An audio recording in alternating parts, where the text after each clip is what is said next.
Ito nga pala yung Electrolux na gagawin namin, double door. Yan. Tingnan natin kung yung issue. Wala tayo ng gamit.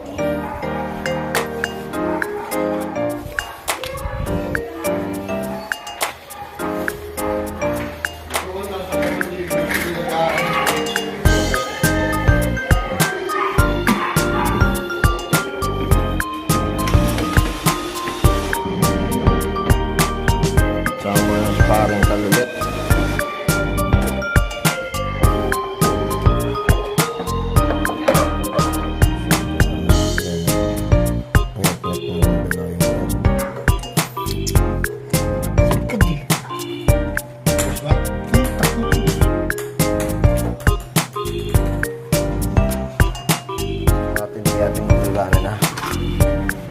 Yun, gumana na.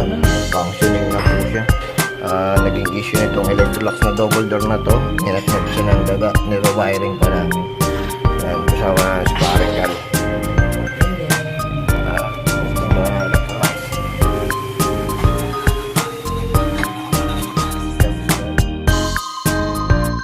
Okay na siya. Functioning na siya. Gumagana na. Yan.